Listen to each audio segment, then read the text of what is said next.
네, 우리 안규백 장관 이야기를 안 해볼 수가 없는데요. 좀 전에 이제 기사가 하나 나왔었는데, 우리가 이 안규백 장관이 탈영 아니냐? 이렇게 이야기했잖아요. 네네. 예.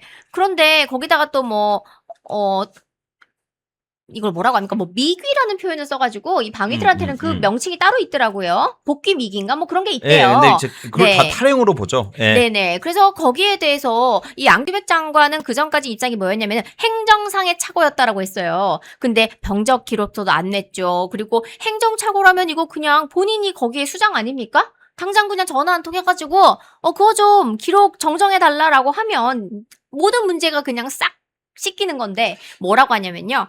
퇴임 후에 기록을 정정 청구할 것이다. 그러니까 일단 임기는 다 채우고 나중에 기록 쓱 정정해야 하겠다라는 건데 이거 그냥 못한다는 얘기랑 비슷하게 보이지 않나요? 그럼 이 이슈가 된 것은 안규백 장관 청문회 때 이미 질의가 나왔던 내용입니다. 안규백 장관에게 군 복무 기간 관련해서 왜냐하면 16개월만 하면 되는데 뭐 22개월인가 복무를 했어요. 그래 너무 이상하니까 의원님들이 질문을 하신 것이고 그에 대한 해명을 명쾌하게 하지 못하는 것을 보고 그 의혹이 아직 남아있는 것이거든요. 그래서 지금 다시 의혹이 되는 것은 무엇이냐면 안규백의 답변이 그때 청문회 때 답변이 진실되지 않았다. 그런데 아시다시피 장관 청문회는 진실되지 않은 정보를 제공할 시에 자기 입으로 말할 때 혹은 제공할 시에 위증이 됩니다. 그래서 위증 혐의로 지금 조사를 받고 있는 것이고요. 위증이 되면은 사실 뭐 장관직도 날아갈 수 있겠죠. 그래서 지금 경찰이 조사하고 있는 사안입니다. 네. 안규백 그러면은 장관은 도대체 22개월 그러니까 자기의 군 복무 기간보다 한 7개월 정도 복무한 것을 어떻게 설명을 하느냐. 어떻게 행정착오로 그런 기간이 늘어날 수가 있을까요? 말이 안 되잖아요. 앞뒤 맥락이 전혀 말이 안 되는 걸 가지고 나중에 무슨 해결을 할 것처럼 자기 복무가 끝나면 그러니까 장관으로서의 임기가 끝나면 해결할 것처럼 하는데 지금 할 문제지 저게 어떻게 나중에 끝날 문제입니까? 지금 해명을 하시고 명확하게 설명을 해야 됩니다. 그리고 아직 의혹이 남아있는 사안에서 경찰이 조사 중이기 때문에 근데 다만 여러분 아시다시피 우리 장 대표님 며칠 전에 뭐 어제가요? 광주 내려갔었잖아요. 광주 경찰청 야당 대표도 안 만나는 경찰들 그리고 우리 또 우리 뭐 보좌관 목덜미 잡고 폭행한 경찰들 이거 믿을 수 있습니까?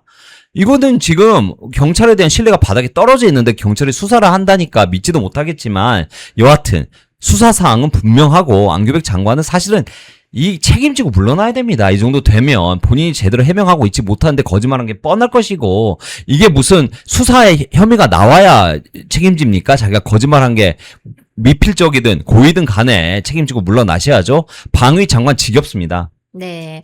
우리가 보통 군이다라고 하면 이제 군의 어떤 절도와 어떤 절도의 모습과 기계 이런 것들을 생각을 하는데 기상을 생각을 하는데 저번에 보셨어요? 이렇게 경례 딱 해야 되는데 갑자기 인사하다가 뭐 이렇게 하잖아요. 저는 그 장면을 잊을 수가 없는데 정말 그 한 번만 해도 그냥 제발 방위 출신 국방부 장관 진짜 좀 너무 부끄러우니까 제발 내려와 주세요라고 국민들이 사정사정하고 있는데 이런 일이 터진 거고.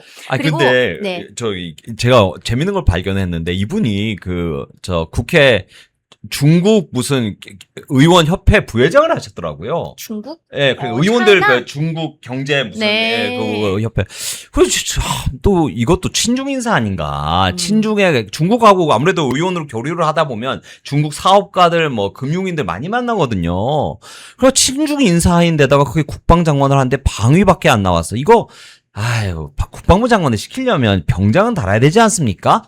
뭘 할까요, 도대체? 만기 전역 정도는 해줘야. 그럼요. 이거는 말도 안 되는 짓이죠. 뭘 알아서 경매 거수도 잘 못하는 장관 만들어가지고 국민들 조롱하는 것이죠, 이게. 네, 제가 보니까 보통의 14개월보다 일단 8개월이 더 길게 이제 22개월로 기록이 되어 있는 게 처음에 이제 의혹의 발단이었어요. 그러면 남아 있는 이 8개월 더 살게 돼 있다간 이 8개월을 어떻게 설명을 할 것이냐에 대해서 많은 이제 의문을 제기하는 우리 야당 분들은 뭐라고 하냐면은 탈영을 7개월 했기 때문에 영창에 1개월 있는 거 아니냐? 이렇게 해서 총 8개월. 우리는 이렇게 정리를 했던 거예요. 그런데 이것을 안규백 장관 입장에서는 무엇이라고 하느냐? 나 그 7개월 학교 다녔다, 대학 복학했다. 근데 나중에 이제 행정상의 착오가 있어가지고, 야, 너 그때 보니까, 3주 정도 군복무 덜 했더라? 너 그때 뭐 조사받았다면서 너희 엄마 때문에. 그러니까 3주만 더 복역해라. 이래가지고 3주 더 살았다. 뭐 이렇게 지금 해석을 하고 있는데 뭐 3주인지 뭐 4주인지. 근데 중요한 거는 그러면 왜 3주간 조사를 받았느냐? 그 이유가 무엇이냐라고 물어보니까요. 그 군 생활 당시에 모친이 이분이 되게 부잣집 아들이래요. 근데 모친이 그 부대원들한테 점심 사준 것 때문에 문제가 돼서 3주 동안 조사를 받아서 그 3주를 더 군대 생활을 했다. 이렇게 이야기를 하는데 저는 지금 이 우리 방송 보고 계시는 수많은 아들들을 군대에 보낸 어머니들이 계실 거예요. 그죠? 그러면 이런 안규백의 이 발언이 이해가 가십니까? 예를 들어서 아들이 군대에 있는데 거기 부대원들 불러다가 점심 사줬어요. 그것 때문에 우리 아들이 3주 동안 조사받습니까? 그게 맞아요? 상식적으로? 그래서 이러한 말도 안 되는 변명을 대한민국 국민 아무도 안 믿을 것이다. 그렇기 때문에 딱 하나 병적 증명서 제출만 하시면 된다. 저 그렇게 말씀드리고 싶고 이 병역 기록 증명서나 병적 증명서 같은 것들이 떼기 어려운 그런 서류가 아니에요. 저도 출마할 때 저 군 미필인가? 그렇게 표현하죠. 군대 안 가도 되는 여자. 그러면요 남편 거 떼오라고 하면 그거 되게 쉽게 떼주는 거예요. 맞아요. 네. 맞아요. 아니 그리고 살면서 군복무를 7개월 더 한 사람 만나보셨어요? 그러니까. 난 진짜 살면서 한 번도 만나본 적이 없어. 우리 남자들 군대 이야기 밥 먹듯이 하는데 한 번도 만나본 적이 없어요. 여기 지금 댓글에 한번 써봐주세요. 누구 7개월 복무 더 하신 분. 그게 가만히 누가 그걸 두고 봅니까? 빨리 하루라도 빨리 나가고 싶어 하지. 근데 그걸 무슨 점심을 사줘서 7개월을 더 다녔다? 야 진짜 황당한 변명입니다 이거는. 저녁에 술 한잔 사주면 이제 7개월 나온다. 그러니까 이게 무슨 말도 안 되는 소리 하는 겁니까? 저분은 납득할 만한 해명을 하셔야지. 지금 국민들한테 거짓말하면서 장관직 하루 이틀도 하는 것도 더 하는 것도 아까워요. 바로 사임하시고 내려오십시오. 근데 저는 두 가지 문제를 더 말씀드리고 싶습니다. 국방부에서 안규백이 장관직 물러나면 이거 기록 정정 청구할 거라고 했어요. 그러면 현직 장관 신분은 아니더라도 전직 장관의 국회의원 신분으로 본인의 어떤 기록을 말소하거나 수정하겠다는 거잖아요. 그러니까요. 이 자체가 굉장히 위험한 발상이다. 그 기록이 뭔지는 국민들에게 알리지도 보여주지도 않으면서. 그리고 정말 그렇게 정정 청구가 되는 사안이면 국회의원 하는 동안은 왜 그동안 안 했느냐. 그러니까 출마를 계속 했잖아요. 안규백이 초선이 아니에요. 네. 4선이에요. 거의 20년 동안 왜 안 했느냐. 그러니까 이게 참 민주당이 사악한 건 뭐냐면 자꾸 이렇게 국민들을 눈 돌리게 해가지고 문제를 해결할 것처럼 지금 특검도 보십시오. 특검 야당 특검 받아야죠 바로. 근데 자꾸 해줄 것처럼 하면서 딴 이슈 이야기하고 뭐 다른 이야기하고 계속 눈 돌리게 하고 있지 않습니까? 이런 행태 안규백이 국방부 장관으로 지금 제대로 해명하지 않으면서 자꾸 다른 이야기하는 행태하고 똑같습니다. 민주당은 정말 이런 정당하고 우리가 지금 같이 국회에서 일을 하고 있는데 이 사람들이 일을 하는 것이 아니고 자꾸 자기들의 그냥 좋은 권력을 좀 더 누리거나 국민들 눈 돌리게 하거나 현혹시키면서 국민들의 삶은 돌보지 않는 정당인 것입니다. 저는 이 이야기도 하고 싶습니다. 안규백 탈영 사건의 최종 책임자는 이재명이다. 왜냐하면 인사권자는요. 그렇죠. 관련 자료를 다 봐요. 맞아요. 병적 증명서를 대통령한테 내는 조난 자료에 숨길 수는 없어요. 저희도 여당일 때 일을 해보면 국정원이나 경찰에서 정보 수집을 쫙 하는데 그걸 조난 자료라고 합니다. 그럼 안규백 관련된 조난 자료가 이재명한테 올라갑니다. 다 보고 결정하는 겁니다. 탈영 의혹, 뭐 왜 이 사람은 7개월 늦었고 무슨 일이 있었고를 이재명은 모를 수가 없습니다. 그걸 알고도 임명했으면 안규백 혼자 사퇴하고 책임질 일이 아니라 이 정권이 붕괴돼야 마땅한 일인 겁니다. 장희찬 맞아요. 최고가 정말 정확히 이야기해 주는 게 뭐냐면 이재명 인사의 심각한 문제는 정동영 보십시오. 맨날 어디에 핵무기 핵 개발하고 있는지를 우리 그 보안 정보를 바로바로 유출시켜가지고 북한이 알 수 있도록 소통하질 않네. 이게 우리 편입니까? 북한 편입니까? 중국 편입니까? 그리고 북한이랑 중국인들하고 계속 교류하다 안규백 같은 장관을 만들어가지고 이 사람 중국산 무기 살지 모르겠어요. 조만간에 한국 안보를 심각하게 흔들 수 있는 사람 2명이 꿍꿍짜기 해가지고 미국으로부터 멀어지고 있고 한미 동맹을 흔들고 있는 거 아닙니까? 그러면 한국에 지금 미국은 쿠팡 이슈로 계속 들이밀고 있는데 그게 그냥 단순히 쿠팡 이슈일까요? 한미 동맹이 흔들리는 것입니다. 이런 사람들 장관 만들어가지고 지금 한미 동맹 흔들고 나라 파탄으로 몰아가는 민주당 이거 진짜 참 심각한 문제입니다, 우리. 맞습니다. 그 구성 핵시설 발언 이후에 미국에서 우리한테 정보를 주고 있지 않잖아요. 정찰 자산 같은 경우는 사실 미군에 거의 우리가 전적으로 의존을 해왔습니다. 물론 장비도 뭐 장비지만 이것을 해석해서 분석할 수 있는 그 능력 그리고 실전 능력 같은 것들은 전 세계에서 미군을 따라올 수가 없어요. 그런데 그걸 우리가 어쩌면 거의 공짜스럽게 그냥 받아다 당연하죠. 쓰고 있었던 예, 건데 이게 끊어진 지가 벌써 몇 달 됐죠? 위성 정찰기를 미군이 어차피 봐야 되거든요, 북한을. 그래서 보면서 공유해주는 정보를 신뢰가 이제 상실돼서 공유하지 못하니까 우리가 그걸 돈 주고 산대요. 그럼 수천억이 나가겠죠. 그게 싼 정보가 아닙니다. 정찰기를, 우주에 정찰기를 돌리는데 그게 싼 정보일 수가 있습니까? 그것도 시시각각 분단위로 봐야 돼요. 북한에. 아니면 핵무기가 어떻게 움직이는지 봐야 되는데 그러면 그거를 1시간에 한 번씩 찍을까요? 그럼 24시간 모니터링이 돼야 되는데 그게 얼마나 비싸겠습니까? 그게 비행기 타도 비싼데 요즘은. 그러면 이 수천억의 예산을 지금 낭비하고 있는 이재명 정부 그 돈 갖다가 청년들한테 일자리 만들어주고 서민들 삶 도와줘야지 예산 낭비하고 있는 거 아닙니까? 맞아요. 근데 저가 만약에 그런 정보 제공 업체다. 그럼 예를 들어 북한이나 중국에서 돈 5배 줄 테니까 한국군이 무슨 정보를 요구하는지 우리한테 좀 달라. 이렇게 되면 어떡해요? 근데 이게 얘네들은 돈도 안 주고 그냥 정동영 장관 그냥 알아서 알려주니까 돈도 심지어 안 줘도 돼요. 그냥 바로 그냥 바로 그냥 야 내가 너한테 잘 보이려고 여기 이 정보 있거든. 근데 내가 너희한테 몰려주면 스파이가 되니까 내가 그냥 국회 가서 이야기할게. 들어. 이게 지금 이게 뭐 하는 행태입니까 진짜. 나라 말아먹고 있는 사람들 한둘이 아니에요. 이 정권은. 참 그런 일까지 벌어지면 나라 망하는 겁니다. 이런 안규백이 방위에 의해서 탈영 의혹까지 있는 안규백 국방부 장관으로 지금 추진하는 게 무리한 육사공사 해사의 졸속 통합. 이건 육사뿐만이 아니라 공군사관학교, 해군사관학교 졸업생들, 재학생들 총동문회도 다 반대하는 일이거든요. 네. 그리고 역시나 준비되지 않은 전작권 전환, 전작권 환수와 관련된 졸속 추진 등등이 이뤄지고 있는데요. 이런 인물에게 국가 안보를 맡길 수 있겠어요? 애초에 불가했던 걸 억지로 추진을 했는데 지금까지 이런 수많은 문제 그리고 의혹을 낳고 있다면 이런 인사는 빨리 정리하는 것이 국정 지지율에도 도움이 될 텐데 저는 이 이재명 정부를 보면서 느끼는 것이 이 김용범 정책실장도 얼마나 많은 막말들을 했습니까? 근데 이분 경질이 안 되고 있어요. 안규백 경질이 안 되고 있어요. 정동영 경질이 안 되고 있어요. 그래서 너무나도 문제 있는 사람들을 경질하지 않는 것도 이재명 정부의 문제다라고 생각을 합니다. 이거는 발상이 되게 안일하다고 생각하는 게 안규백이 네. 정말 방위 출신이 정확한 게 뭐냐면 생각해 보십시오. 해사, 공사, 육사 공부하는 과목이 얼마나 다를까요? 맞아요. 해군이 바다에서 움직이는 것이랑 땅에서 전차포를 쏘는 거랑 이게 같겠습니까? 다르죠. 파일럿이 그 비행기를 움직여가지고 포격을 하는 것이랑 아래에서 탱크 움직여서 같겠습니까?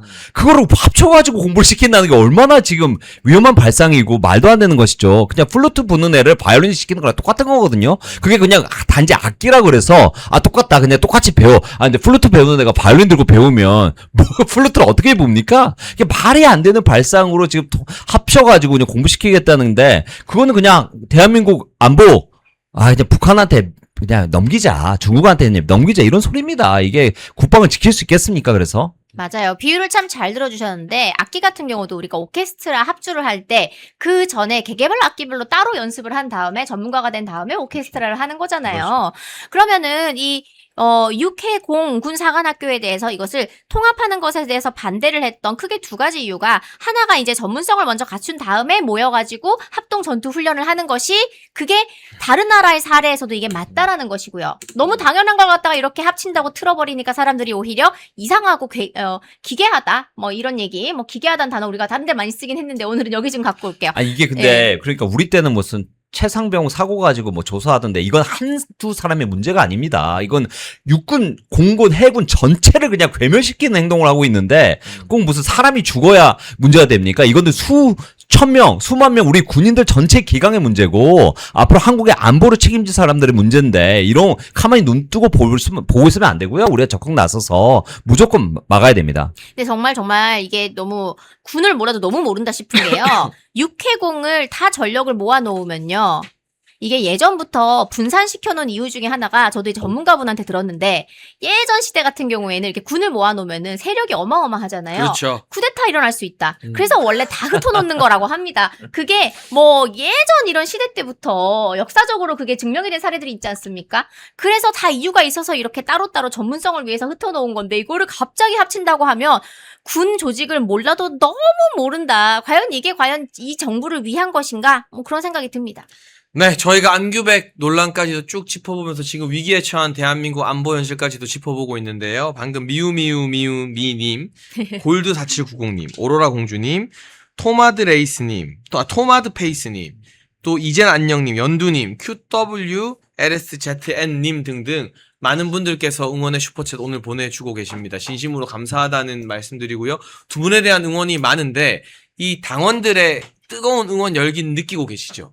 아, 엄청 느낍니다. 사실 당원들 응원 없으면 진짜 그만뒀을 거예요. 너무 사실 힘들 땐 너무 힘들거든요. 힘들죠. 이게 정신적으로. 온 언론한테 공격 당해보면 그 스트레스는 사실 안 당해보면 몰라요. 네. 그래서 당하면서 저는 장해찬 최고님 진짜 네. 생각 많이 아, 났어요. 정말요? 그래요. 우리 김용훈 대변인도 많이 생각이 났지만 많이 공격을 당하시는 분들이 어땠을까, 그걸 어떻게 이겨냈을까 이런 생각도 많이 하고 특히 또 대표님 생각 많이 합니다. 대표님은 저보다 훨씬 큰 공격을 받으시고 그거를 또 근데 사실 우리끼리 얘기지만 그런 얘기도 했어요. 우리가 이렇게 나눠서 폭탄 맞으니까 대표님한테 100이 갈게. 좀 줄어든다. 대표님한테 80 가고 우리한테 20은 우리가 옮겨갈 수 있지 않겠나? 뭐 그런 생각도 솔직히 했습니다. 그럼요. 네. 우리가 화살 맞아 드려야죠. 네, 사실 그 역할을 하라고 당직자들이 있는 있는 거고요. 거죠. 저도 모르고 들어왔습니다. 근데 아, 네. 죄송합니다. 괜찮아요. 작정을 하신 것 같던데요. 모르고 들어왔다기에는. 네. 모르고 들어왔는데 이제 모르고 와서 했다. 이제 장 대표님 진심을 느꼈거든요. 그리고 그래서 친한 게 하는 걸 보면 뚜껑이 안 열릴 수가 없죠. 그것도 있어요. 네. 맞아요. 하는 짓을 원래 보면. 진짜로 온화하시고 정말 젠틀맨의 딱 지금 보시는 요 그러니까요. 표정으로 늘 사시거든요. 네. 365일, 네. 24/7. 근데 무엇이 그를 화나게 했나? 저는 좀 그 생각을 했었어요. 외신 대변인으로 왔을 때도 우리가 뭐 외신 기자협회하고의 어떤 뭐 행사라든지 그리고 대표님 뭐 이렇게 X의 영문 같은 것들이라든지 또 뭐 연설문 이렇게 다듬는 거나 이런 여러 가지의 이 일들이 원래 있으셨어요. 전문 분야의 일이. 근데 어느 순간부터 완전 그냥 봉인 해제인 거죠. 그래서 지금은 뭐 최고의 투사가 되어 계십니다. 저는 근데 백조인 줄 알고 들어왔어요. 근데 여러분, 내가 되더라고요. 그 주연철 대변인처럼 하는 거는 누가 시켜서 할 수 있는 건 아니에요. 누가 이렇게 해달라고 해서 할 수 있는 정도의 일은 아닙니다. 이건 자기가 뭔가 이 당의 어떤 부조리함, 기득권들의 뻔뻔함, 내로남불, 친한계의 그 역겨운 모습들, 또 장동혁 대표에 대한 진심 어린 공감 등이 있어야만 자발적으로 할 수 있는 거지, 이 일을, 최근에 이런 모습들을 누가 시켜서 할 수 있는 건 전혀 아니다라는 말씀. 그래서 맞습니다. 결국 레거시 미디어, 재래식 언론이 저는 이제 기성 언론이란 말도 안 써요. 전통 언론이란 말도 안 쓰고 그냥 재래식 언론이라고 써요. 재래식. 네네네. 네. 그게 맞는 재래식 말이죠. 언론이 당대표와 지도부, 대변인단 등을 공격할 때 여러분들이 함께 지켜주셔야 된다는 말씀을 좀 드리고 싶네요. 저희 말씀드리는 가운데 5,200분과 쭉 함께하고 있는데요. 좋아요 눌러주시고요. 광고 하나만 더 보고 또 중요한 장동혁 대표 소식부터 해서 어제 장동혁 대표가 왜 광주에 갈 수밖에 없었는지, 네, 멸콩TV에서 신제품 환신 나이가라 2+1 특별 한인을 진행 중입니다. 50년 전통의 신화제약에서 회사의 명예를 걸고 자신있게 만들었습니다.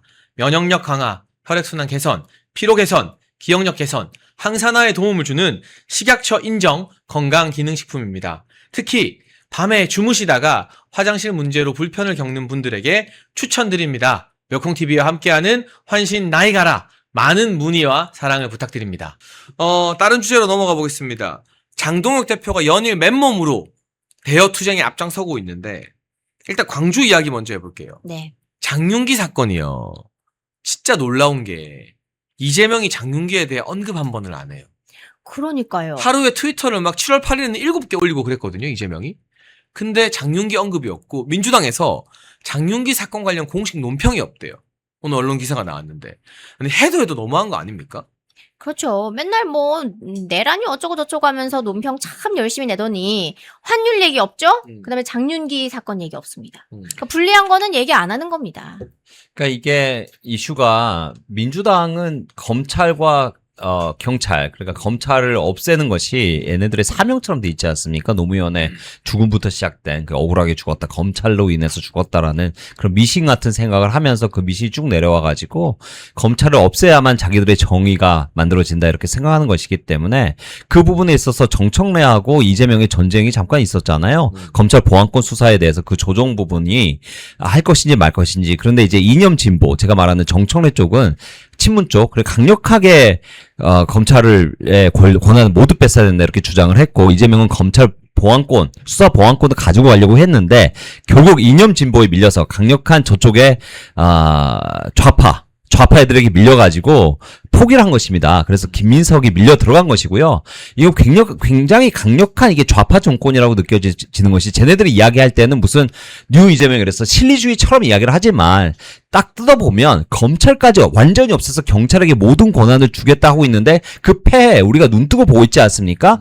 그 피눈물 나는 부모의 심정, 자기 딸이 그렇게 참혹하게 죽어가는 심정, 그 수사를 무마하기 위해서 경찰이 그 수사관 방법을 동원하지 않고 자기 아들의 수사를 무마시킨 이 과정, 불과 5년형이 떨어진 이 과정을 보면서 국민들이 경찰 과연 믿을 수 있는 것인가, 그리고 여자분들은 특히 벌벌 떨고 있습니다.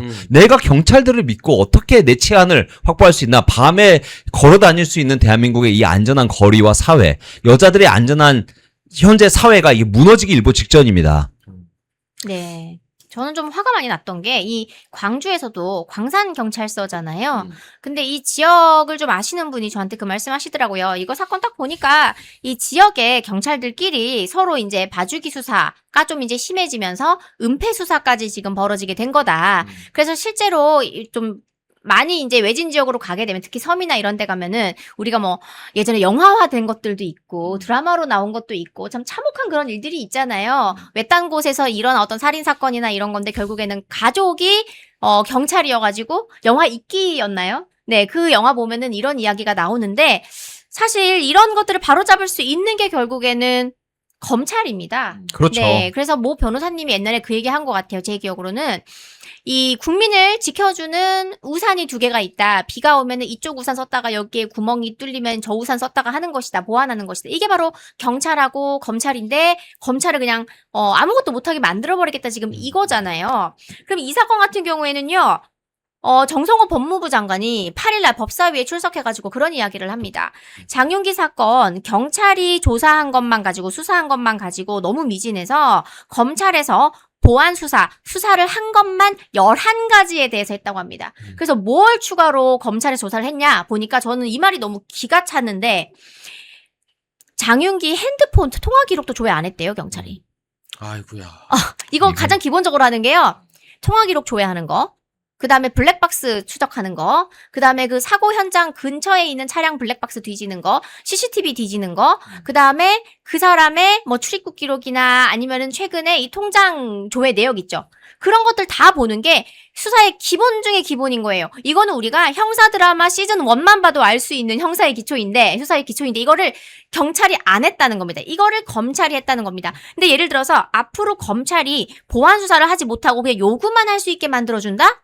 그렇게 되면 경찰이 이런 내용을 갖다가 가짜로 막 써가지고 내거나 어떤 특정 기록만 은폐해서 내면 어떡합니까? 이 장윤기 사건 같은 경우에는 이 일이 발생하고 나서 장윤기와 장윤기 아버지가 통화를 10여 차례 했다고 하는데, 경찰이 그 내용을 누락하고 검찰한테 알렸잖아요. 이런 모든 것들을 검찰이 직접 수사하지 않으면 어떻게 발견하나요? 그러면은 많은 이런 범죄 현장에서 현재 대검에 접수된 이 3개월 동안의 사건 중에서 보안 수사가 이루어진 게 몇 건인지 아십니까? 퍼센트로만 46% 정도 된다고 합니다. 절반 정도는 보안 수사를 해야지 수사 내용이 완벽해진다라는 거예요. 이미 경찰 수사만 가지고 돌아가고 있지 않던 시스템이었던 거예요, 성사 사건은. 근데 이거 완전히 없어진다고 생각해 보세요. 저는 우리나라에 정말 너무나도 큰 변화가, 노란봉투법 이후에도 큰 변화가 있었지만 법 왜곡죄 이후에도 이번에 이 검찰의 이 보안 수사권을 가져가 버린다? 정말로 피해보는 사람들이 너무나도 많을 거라 저는 생각을 합니다. 우리가, 제가 아까 장혜찬 최고가 말한 부분 중에 좀 더 짚고 넘어가고 싶은 게 있는데, 2가지 포인트가 있습니다. 하나는 뭐냐면, 우리가 한 번 밀리면 어떤 사회가 되는지, 예를 들어서 문재인과 노무현 정권 때 파퓰리즘 정책, 돈 뿌리는 정책 우리가 못 막았더니 부동산 지금 치솟아서 2-3배 가격되어 있습니다. 여러분. 우리가 집 못 사는 거 민주당 탓입니다. 윤석열 정부, 우리 예산 그렇게 쓰지 않았어요. 예산을 그 합리적인 부분에서 쓰고 빚을 갚으려고 노력을 했지. 근데 진보 정권이 들어오면 몇백 조씩 날려 쓰기 때문에 그 돈이 결국 다 부동산으로 깔때기처럼 돼서 2-3배 값이 오르면 서민들의 삶은 힘들어지는 것입니다. 마찬가지로 검경 조사권. 이거 조정 못하면 앞으로 범죄율 치솟을 겁니다. 대한민국에서 안전하게 우리가 걸어 다닐 수 있는 거리, 밤거리가 사라질 겁니다, 여러분. 그럼 우리 어떻게 해야겠습니까? 이거 지금 너무 싸울 부분이 많은데 특검 관찰시키고 나면 이것도 싸워야 됩니다. 이거 무조건 막아야지.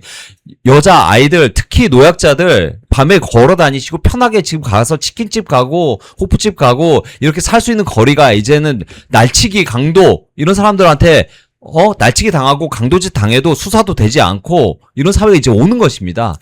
그 저는 장동혁 대표가 그 한성수 총리와의 면담을 이제 취소시키고 광주 간 게 잘한 일이라고 보는 게 맞아요. 민주당과 이재명이 이 사건을 언급을 안 하잖아요.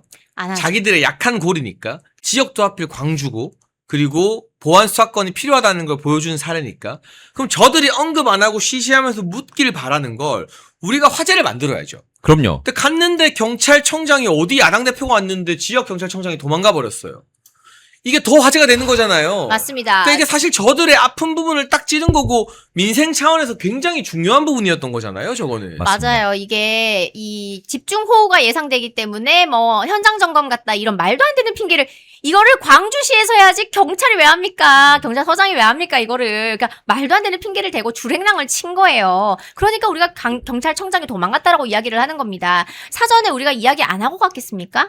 이야기하고 갔잖아요. 오전에 최고위 끝나고 바로 가는 걸로 해가지고 아침 일찍부터 이거를 타결을 했어요. 그리고 갔는데 입구부터 막아서는 겁니다. 저는 광주경찰서가 정말 정무관무도 1도 없다고 생각을 하는 게 만약에 제가 광주경찰서에 있는 그 당시 사람들이었다. 그러면은 뭐 어디 내빈들 모시는 곳에다가 그냥 때려 넣고 커피 드시지요 하면서 3시간 정도 그냥 했을 것 같은데 그냥 그들도 어떻게든 자기들의 이 실수를 덮어버리고 싶었던 거예요. 그러니까 문전박대를 하면서 거기서 대치하고 있는 그 상황 자체가 국민들로 하여금 더 분노를 일으켰다. 그러니 얼마나 안일하게 이렇게 경찰서 운영을 했으면은 이 야당에 이 의전서열 7인가로 제가 알고 있는데 이렇게 야당 대표와 지도부가 광주 경찰서를 항의 방문을 했는데도 로비에서 한 발짝도 못 가게 그렇게 몸으로 대치하고 있으니까 오죽하면은 장동혁 대표가 그렇게 이야기를 했나요? 카메라를 우리를 비추지 마라. 바로 저 사람들을 비춰야 된다. 갇혀있는 저 사람들. 네, 저렇게